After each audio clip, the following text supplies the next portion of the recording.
भारत देश में ऐसी कितनी ही शानदार कहानियां हैं। वो अपने आप अपने विकास के लिए एक दूसरे के गाइड बन गए क्योंकि वो बस द्वार थे। तब आप देखते हैं आपका भाग्य खुद को उस दिशा में व्यवस्थित करना शुरू कर देता है।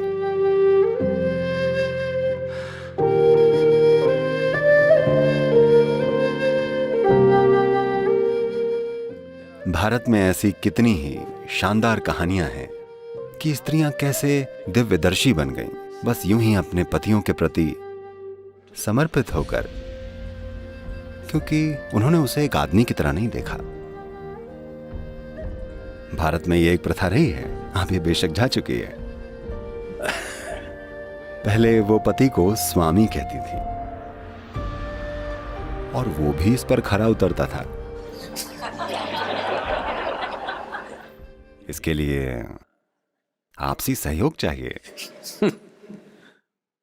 तो जब चीजें ऐसी होती थीं तो शुरुआत में हार्मोन्स होते हैं, वो हरकत में आते हैं, अपना काम करते हैं, भावनाएं होती हैं, वो भी सक्रिय होकर अपना काम करती हैं। उसके बाद आप अपने पति को पार जाने के एक द्वार की तरह देखती हैं। और क्योंकि हर किसी को किसी न किसी तरह की आध्यात्मिक ट्रेनिंग मिला करती थी, ये वो समय था, तो वो अपने विकास के लिए एक दूसरे के गाइड बन जाते थे। और अधिकतर ऐसी व्यवस्था से हजारों महिलाएं दिव्यदर्शी बन गईं, पुरुष नहीं बने, क्योंकि वो बस द्वार थे। जो द्वार से गुजरते हैं वो कहीं पहुंच जाते हैं, पर द्वार कहीं नहीं पहुंचता।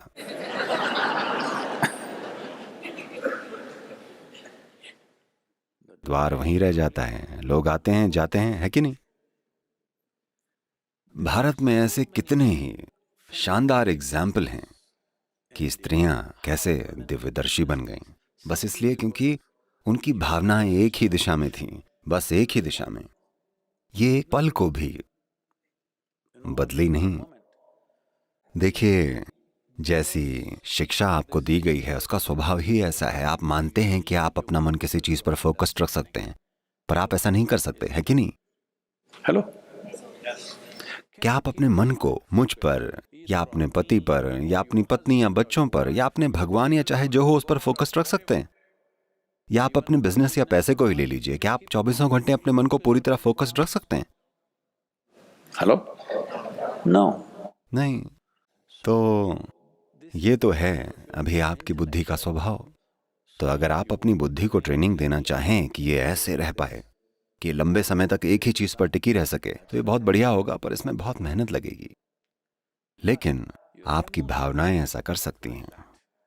आपके जीवन में ऐसे मौके आए हैं जब आपकी भावनाएं किसी से बड़ी मजबूती से जुड़ गईं, तब 24 घंटे बस वो ही वो है ना? ऐसा हुआ है या नहीं हुआ है?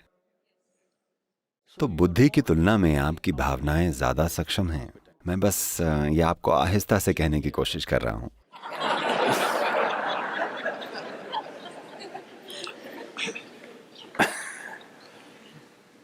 Hello, it okay? ओके है ना? औरतें कहेंगी ओके, उनके लिए आसान है। पुरुष कश्मकश में है क्या? चाहे आप आदमी हो या औरत, यह आपके लिए सच है। इस पर गौर करके देखिएगा। हो सकता है आपका प्रेम फोकस ना हो, पर आपका गुस्सा फोकस्ड होता है। वो भी एक भावना ही है। अगर आप तापमान पर या तीव्रता पर ध्यान दें, अपने जीवन के कितने पलों में आपको ऐसे विचार आए हैं जो कि गर्मा गर्म तीव्रता के साथ जल रहे थे, पर आपने ऐसी भावनाएं महसूस की हैं, है ना? हेलो? अपनी बुद्धि की तीव्रता को झटका देकर चढ़ाने की तुलना में अपनी भावना की तीव्रता को झटका देकर चढ़ाना ज्यादा आसान है, क्योंकि पहले वाले में बड़ी मेहनत लगती है। बुद्धि की तीव्रता को बनाए रखने के लिए बहुत सारा काम करना पड़ता है। The problem on the spiritual path is just this.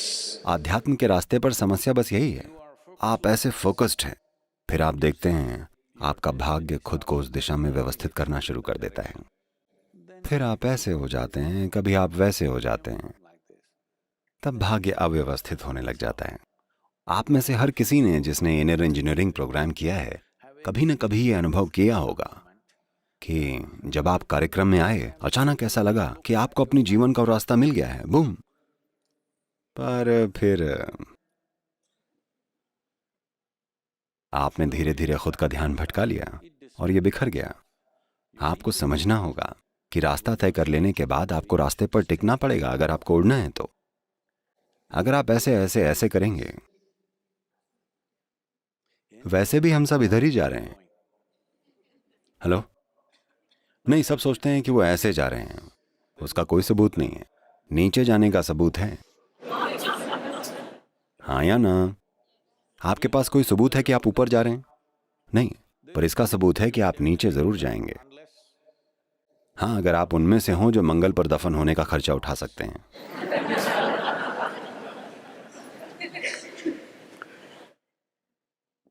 नहीं नहीं, धरती को आपकी जरूरत है। भले ही जिंदा रहते हुए आप काम के ना हों, पर मरने के बाद धरती को आप अच्छे लगते हैं। हाँ, वाकई धरती माता आपको वापस पाना चाहती हैं। प्लीज इसके लिए उन्हें मना मत कीजिएगा। जब हमने कहा कि भक्ति ही वो रास्ता है, तो लोग सोचते हैं कि भक्ति यानी मंदिर जाना, चर्च या मस्जिद जाना। लोग सोचते हैं कि भक्ति यानी धर्म। नहीं नहीं नहीं, Devotion means you're organizing your emotion in such a way that it works for you, absolutely. भक्ति यानी आप अपनी भावनाओं को ऐसे व्यवस्थित कर रहे हैं कि ये पूरी तरह से आपके लिए काम करे, पूरी तरह। क्योंकि सिर्फ और सिर्फ भावना में रहते हुए, सिर्फ भावना के पलों में ही आपने अपनी सबसे भीतरी मिठास को चखा है, जिसे आप मैं कहते हैं। ऐसा है कि नहीं है कि आपने बुद्धि की मदद से इसको कभी छुआ है? दुनिया में ऐसे बहुत ही कम लोग हैं, यकीन मानिए। दुनिया में बहुत ही कम लोग बुद्धि से उस मिठास को छू पाते हैं। आप में से अधिकतर लोगों ने सिर्फ भावना में रहकर अपने जीवन की उस मिठास को जाना है ना?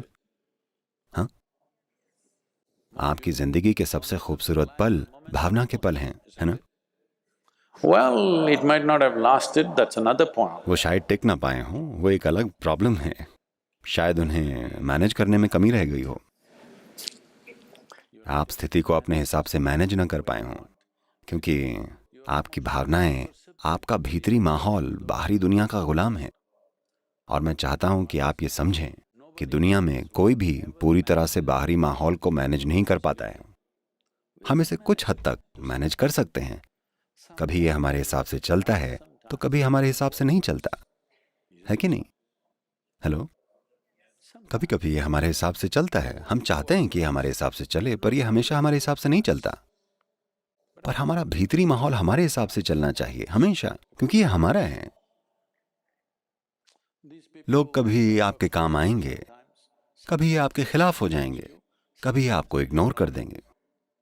ऐसा होता है ना, चाहे आपका बहुत बड़ा लव अफेयर ही क्यों ना चल रहा हो। Hello?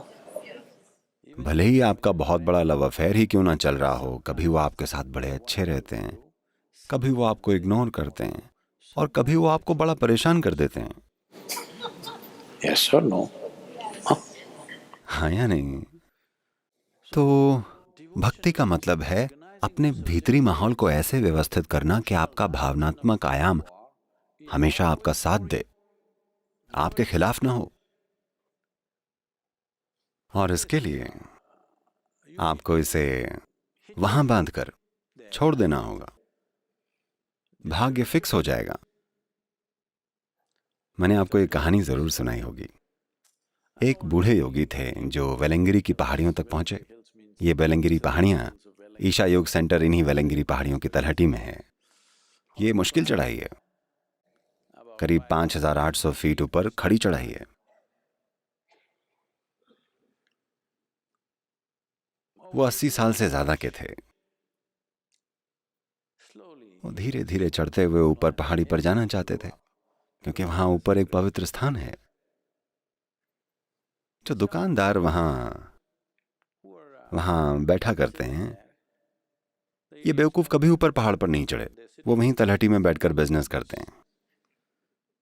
तो वो छोटी मोटी चीजें बेचते हैं, कुछ खाने की चीजें, कुछ बीड़ी और तंबाकू और ये सब चीजें। वहां बैठे बैठे बीड़ी पीते पीते वो इस योगी को देखकर बोले, ओए बूढ़े आदमी, तुम्हें पता है ये पहाड़ी कितनी ऊंची है? हम भी वहां ऊपर नहीं गए हैं। तुम्हें लगता है तुम्हारे जैसा बूढ़ा ये पहाड़ चढ़ पाएगा? योगी ने उनकी तरफ देखा और कहा, मुस्कुराते हुए कहा, देखिए, मैंने पहले ही अपना दिल वहां ऊपर रख दिया है। बाकी शरीर अपने आप पीछे पीछे चला जाएगा। आप मेरी चिंता मत कीजिए। मेरा दिल पहले से ही वहीं है। मैं भी पहुंच ही जाऊंगा। जहां आपका दिल है आप वहां कैसे भी पहुंच ही जाएंगे, है ना? हाँ? तो ये होता है अपनी भावनाओं के इस्तेमाल से अपने भीतरी माहौल को संभालना। यानी आप अपना दिल वहां फिक्स कर दीजिए और उसमें कोई बदलाव मत कीजिए। वो पहले से ही वहां है। अब आप चाहे यहां देखें, वहां देखें, चाहे जो भी करें, आपका दिल आपको उसी तरफ खींचता रहेगा।